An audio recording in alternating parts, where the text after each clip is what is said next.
Bienvenidos al repaso de la lección número 9 titulada Controversias en Jerusalén. Veamos juntos qué maravillosas verdades tiene la Biblia para nosotros durante esta semana.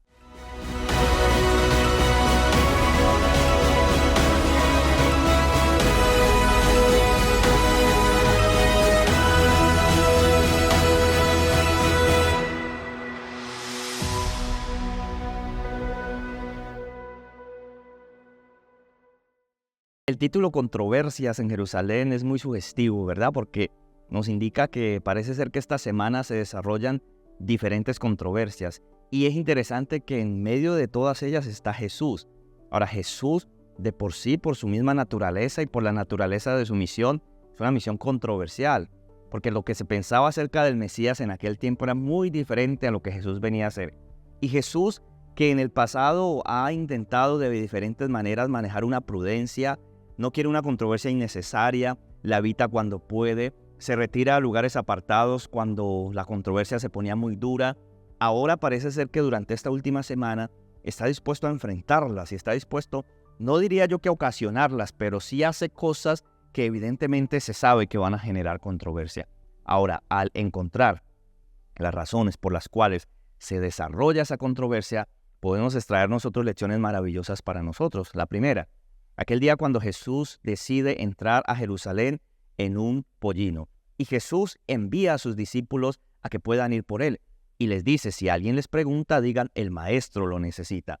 Jesús cuando hace esto está aceptando un homenaje. Está entrando a Jerusalén como un rey, no como un ostentoso emperador del pasado, pero sí está reconociendo que él es el Mesías y que él es el Salvador. Esto por supuesto que va a generar controversia, sobre todo con aquellos que no han entendido bien su misión, aquellos que no han entendido la naturaleza de la misma, qué vino a hacer Jesús, por qué vino a morir él. Me gusta que Jesús durante esta última semana está dispuesto a enfrentar la controversia.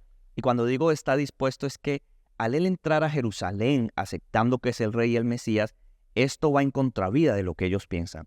No es este el rey que están esperando. Ellos están esperando un rey, un conquistador, un rey militar, algo parecido como lo que hacían la secta de los celotes, que pretendían acabar con el poder romano, pero por la fuerza. Ahora, el trasfondo de esta historia es que Jesús está dispuesto a traer libertad, pero la libertad que Cristo trae va más allá de las cosas humanas. La libertad que Cristo trae es una libertad que es sobre el pecado.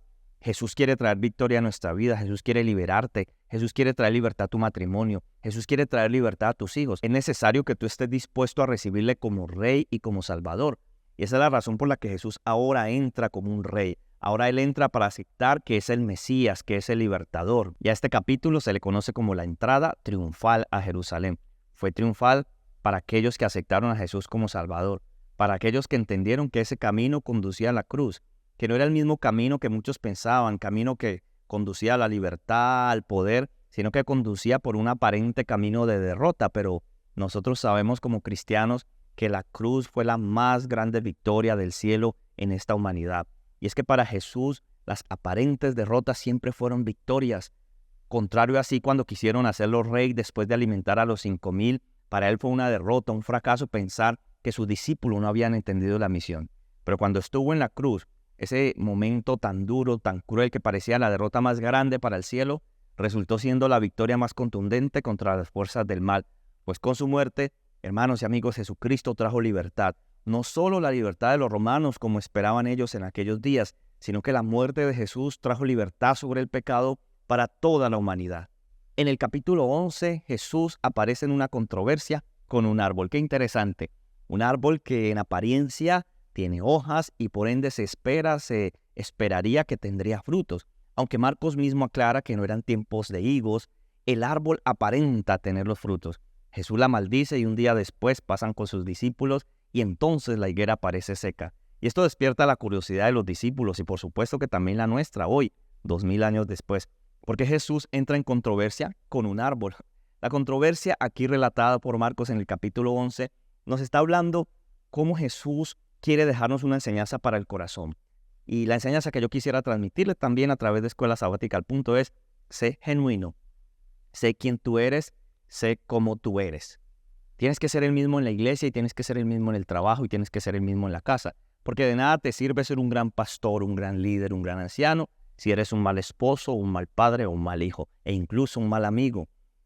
Ser genuinos es una invitación que el cielo nos hace también a través de esta historia. El problema de la higuera no es que no tuviera frutos, el problema de la higuera era aparentar tener esos frutos. Y Jesús da una maldición sobre esto, pero esa maldición radica en que uno maldice su propia vida cuando es incapaz de mostrarse coherente y transparente ante la gente. Qué bueno que nos conozcan como los mismos. Si somos alegres, pues somos alegres en la iglesia, y somos alegres afuera, y somos alegres en el trabajo.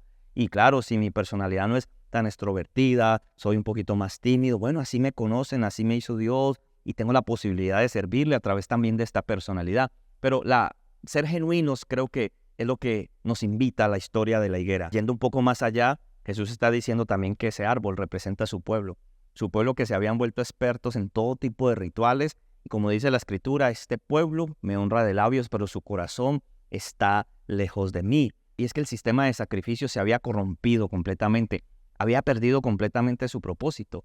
Y aquellos llamados cambistas habían ocupado incluso un lugar designado para los gentiles, para personas que podían acercarse, pues no tenían acceso más allá de donde se les permitía ingresar. Y aún ese lugar había sido ocupado por cambistas y comerciantes que no solo pretendían vender correctamente lo que se necesitaba para los sacrificios, palomas, corderos, sino que era un sistema que se había corrompido completamente. Por demás, también podemos decir que había perdido el propósito, porque el Mesías estaba entre ellos. El verdadero Cordero de Dios, que quita el pecado del mundo, que había sido así reconocido por Juan el Bautista, estaba en medio de ellos, pero ellos no le aceptaban, a los suyos vino y los suyos no le recibieron. Por eso es que encontramos aquí esa expresión, la ira santa. Nunca compares la ira, la indignación de Jesús con la que sentimos nosotros por diferentes circunstancias. En Jesús no hay pecado, en Jesús solo hay perfección, es el Cordero sin mancha.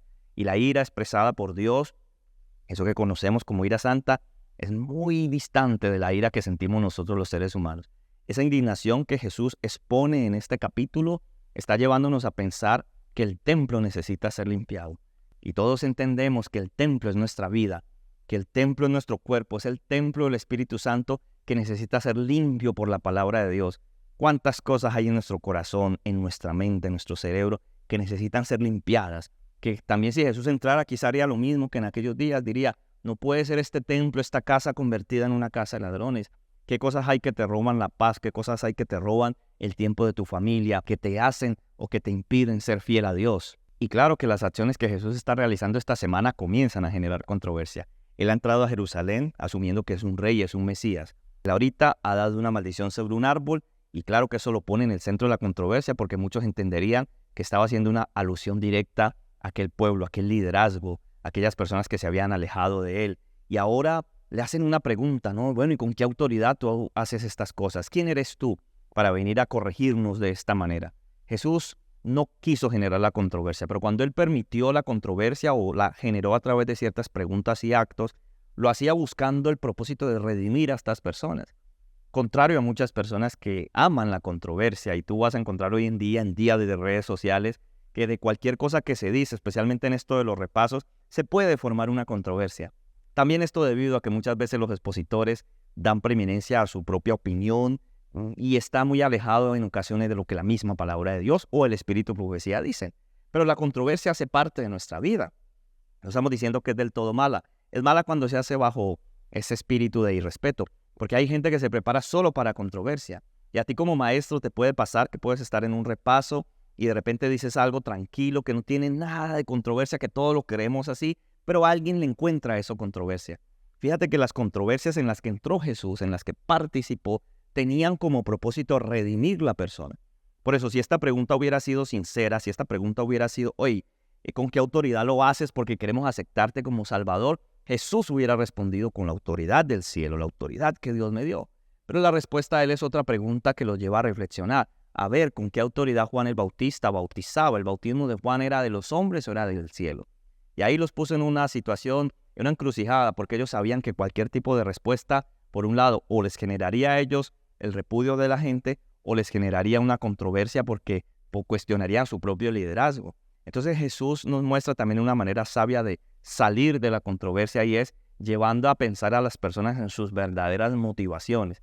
Aquella persona que en redes sociales, muchas veces a través de un perfil falso, genera esa controversia y empieza incluso a insultar personas, y a veces he visto hasta amenazas en todo esto de redes sociales. ¿Qué busca detrás de esa controversia? Salvar, redimir, exaltar la verdad, conocer verdaderamente a Cristo. Por eso esto de controversia es interesante ver cómo Jesús obró a través de estas controversias. Todas las acciones realizadas por Jesús durante esta última semana en Jerusalén pareciera ser que tenían la intención de generar controversia. Sin embargo, estudiando la lección de esta semana, yo puedo percibir amor, porque yo veo a un Jesús que a través de estas controversias lo que quería era salvar al pueblo de Dios, salvar a su pueblo, salvar a esos líderes religiosos que habían hecho de la religiosidad su bandera y su caballito de pelea, pero al final el corazón de ellos se encontraba lejos de Dios. Fíjate que Jesús, en busca de esta reconciliación a través de la controversia, cuenta una parábola llamada Los Labradores Malvados, y cuenta cómo un hombre envía a diferentes obreros para reclamar lo que le pertenecía, los frutos, el producto de su viña, pero finalmente los labradores los maltratan, no los reciben. Aquel hombre dueño de la viña dice, bueno, pues voy a enviarles a mi hijo amado, y a lo mejor lo van a respetar. El resultado es que finalmente también al hijo le matan. O sea, la parábola es muy sencilla, es muy fácil de entender. El Hijo de Dios vino a este mundo para morir por nosotros, sí, pero hubo un grupo de personas que le rechazaron, que no le respetaron, que no le amaron.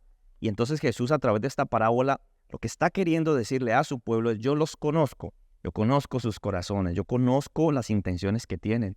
Llegan los saduceos con esta pregunta a Jesús, ellos no creían en la resurrección, y llegan con esta pregunta a Jesús, bueno, y es que esto de la resurrección, ¿cómo es esto? Si una mujer se casó con uno, luego con el otro hermano, y luego con el otro hermano, ¿de quién pues era esposo? Y Jesús da una respuesta contundente. Jesús dice, erráis ignorando las Escrituras y el poder de Dios. Hace unos años escuché un sermón poderoso sobre este versículo, y el énfasis era que los saduceos no tenían el deseo sincero de conocer la verdad. Los saduceos querían simplemente tentar o probar a Jesús o entrar en controversias vacías. Pero Jesús da una respuesta contundente. Esto ha hecho que mucha gente diga, bueno, entonces en el cielo, la tierra nueva, no habrá matrimonios. Algunos dicen, en el cielo no habrá matrimonios, pero en la tierra nueva sí habrá matrimonios. Yo he escuchado las dos posiciones. Sin embargo, el Espíritu de Profecía, comentando esto, dice, es mejor tomar las palabras de Cristo como literales. Cristo dijo, ni se casarán ni se darán en casamiento, serán como ángeles de Dios. Tomamos las palabras literales. Sin embargo, nosotros sabemos que lo que Dios tiene preparado para nosotros es cosa que ojo no vio, ni oído yo, ni ha subido al pensamiento del hombre. Y por esa razón creemos que lo que Dios tiene para nosotros es mucho mejor. Y el Espíritu de Profecía dice que en estos temas tan profundos para la mente humana, el silencio es oro. La controversia iba más allá. Los saduceos querían era tentar, probar a Jesús, sacarlo de contexto. Pero Jesús da una respuesta contundente. Ustedes erran, ustedes se equivocan porque ignoran las Escrituras y no conocen el poder de Dios. Pero el poder de Dios lo conocían. Conocían el poder de Dios para resucitar. Ellos vieron cómo Lázaro resucitó de la muerte. Ellos vieron leprosos sanarse. Ellos vieron a ciegos que recuperaron la vista. Pero el poder del que está hablando Jesús es el poder para transformar el corazón. El poder que ellos ignoran es que Jesús tiene el poder de cambiar aún sus propias vidas. Que no nos pase hoy a nosotros.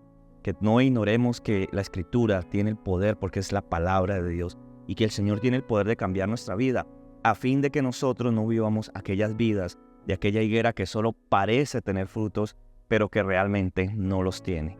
Y finalmente la controversia cierra con un cuestionamiento sobre los mandamientos. ¿Cuál pues es el principal mandamiento? Y repito, no tenían estas personas la intención de conocer realmente la verdad. Esto es una enseñanza para nosotros. En el mundo cristiano hoy hay mucha controversia. Que si sábado o domingo, que si los muertos saben o no saben, que si un rapto secreto o la segunda venida. Y en muchas ocasiones la gente te va a preguntar y tú tienes que saber por qué preguntan. Si hay un deseo sincero de conocer la verdad o si simplemente es un ataque a lo que tú crees. Evitemos la controversia. Presentemos la verdad de Jesús tal cual y como Él lo hizo. Presentemos la verdad con argumentos bíblicos como lo hizo Jesús. Jesús no entró en controversia por los mandamientos. Al contrario, tampoco abolió la ley al decir que los mandamientos, el principal era amar a Dios sobre todas las cosas y el segundo al prójimo como a sí mismo. Lo que hizo Jesús fue darle un alcance más profundo a la ley. Resume en 2 los mandamientos, pero no elimina los otros 8. Al contrario, toda la ley, incluso los profetas, dependen de que amemos a Dios con todo nuestro corazón y al prójimo como a nosotros mismos. Y ahí está resumida toda la ley. Finalmente, el propósito de estas sectas, fariseos, saduceos y otros líderes religiosos era entrar en controversias vacías que acorralaran a Jesús y lo llevaran hasta la muerte.